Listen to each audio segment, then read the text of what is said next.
Hi, I'm Louise. I'm 2 years post-op on the 30th of June this year, which is obviously this month. So I'm just doing an updated video to how I've been getting on. So just to kind of like recap what I had done and what I've achieved since I had my surgery. So I had a disc bulge and a disc extrusion. So the disc bulge was at L4, L5, and the disc extrusion was at L5-S1. They also identified degenerative disc disease from L4 down to S1, and I had the surgery to have the disc removed to L5-S1, but they also obviously looked at L4-5, but I still have that disc bulge. I've just had a recent MRI result because I've been getting these like weird pains in my back, and I've got to have an enhanced MRI scan because I don't know if it's either a cyst in my epidural space where I had the surgery in the first place, or if it is indeed scar tissue. Well, obviously I'm hoping that it is, you know, scar tissue, because I don't want anything else wrong with my back to add to the, you know, collection of stuff. So I had the microdiscectomy of L5-S1, which like I had a massive disc extrusion which had tripled in size when I, you know, from the first MRI that I had in the beginning.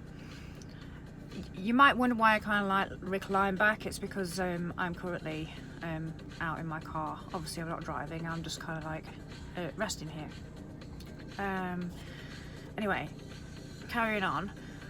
So obviously since the surgery I had the fall, and even though you know I might have a cyst where I had my surgery, I'm glad I had this, you know, new MRI scan, which I think I had it like a month ago now, or maybe 5 weeks ago, because at least I know now that basically when I tripped over in the hallway at 2 or 3 weeks post-op, that you know, I didn't re-herniate. So for that I am so grateful.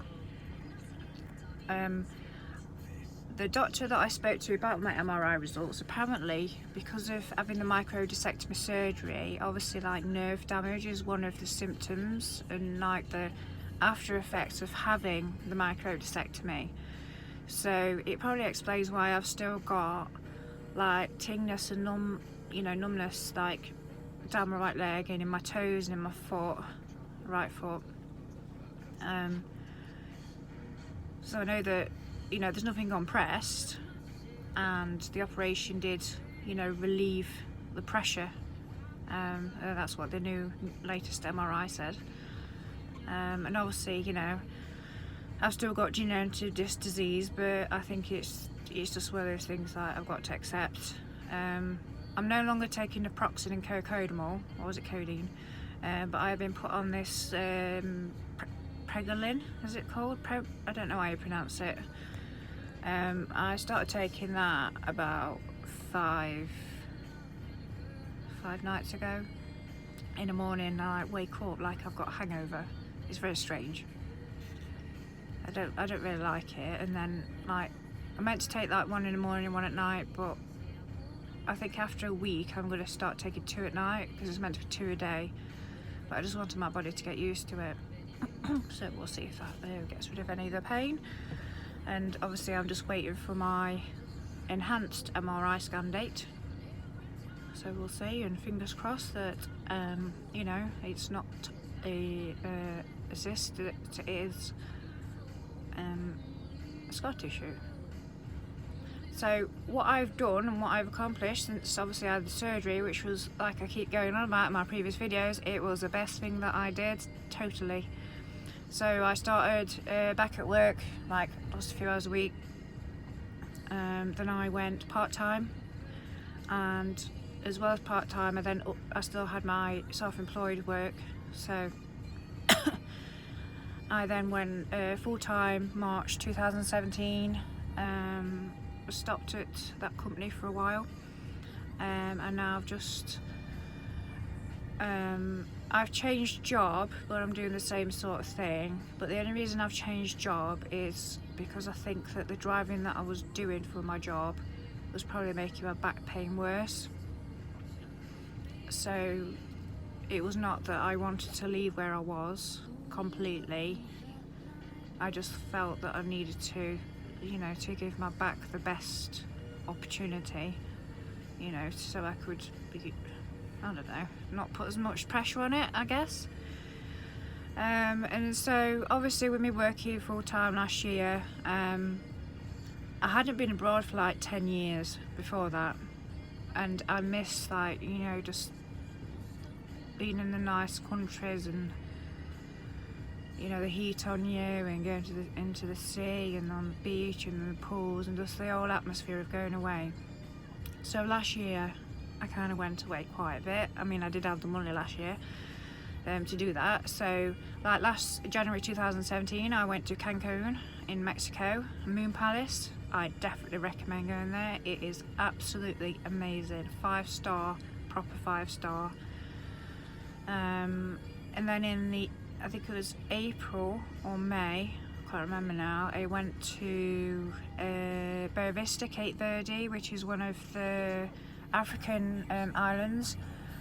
It was meant to be like a 5-star, but obviously it wasn't, obviously, compared to like Cancun, Mexico, but the people there were absolutely amazing. They know what it's, you know, what matters, friends, family, music.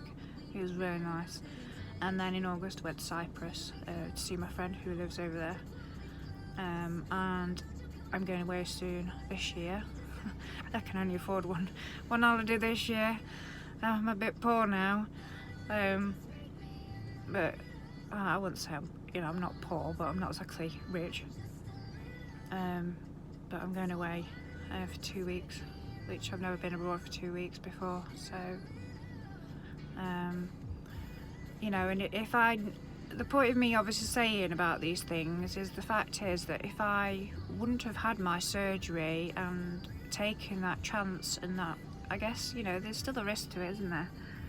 You know, I wouldn't be where I am right now. My confidence has gone up. It's only now that I don't feel that I'm scared of my ex anymore. Well, that's quite a big thing for me to admit, but I'm not. So I'm quite happy about that. It's taken me like nearly 3 years, but oh well.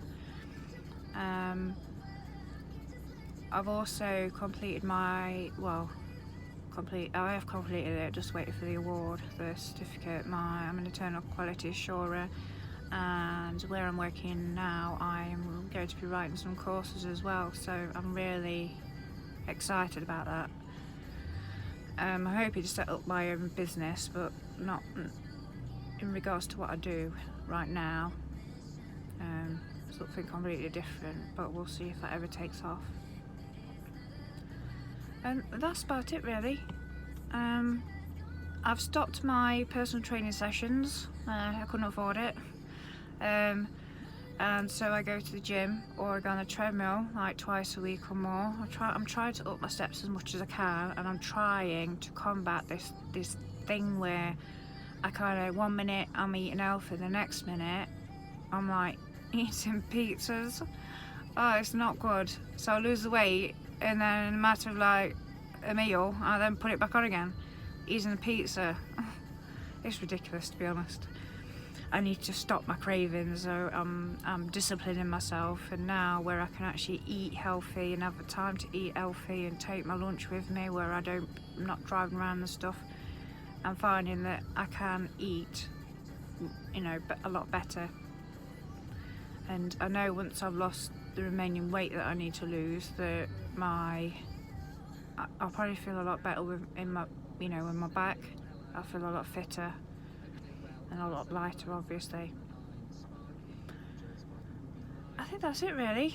I've not really got anything else to say or anything else to tell you. You know, I appreciate the people that have subscribed, and I've had like over 3,000 watches, views should I say. on my first video that I did, so I was quite shocked with that, because you know, I've only done this because I saw videos that other people had done when obviously I was in that much pain before, and I wanted to do the same and just try and give, you know, even if it's just one person, that there's a light at the end of the tunnel. I know everybody's not in the same position where, you know, their surgery could have failed or they're still in a lot of pain. But since obviously with this in my back, it's completely changed my life and my perspective on people with back conditions and people with health conditions. I mean, I've got a bad neck anyway, which is unrelated to my back, and I've got a lung problem too, as well as asthma. So the lung problem I've got is bronchiectasis. That's not nice, and I've got cervical spondylosis in my neck. But you know, I don't know what to say. It's just you know, I just want to help others, really. Just to give someone the peace of mind that you know, you're not alone. So I don't know when I'll update again. Maybe, you know, another 6 months from now, or 3 years post-op. I'm not sure yet, but you know, like I said, if anyone's got any questions or anything, then feel free to you know, comment.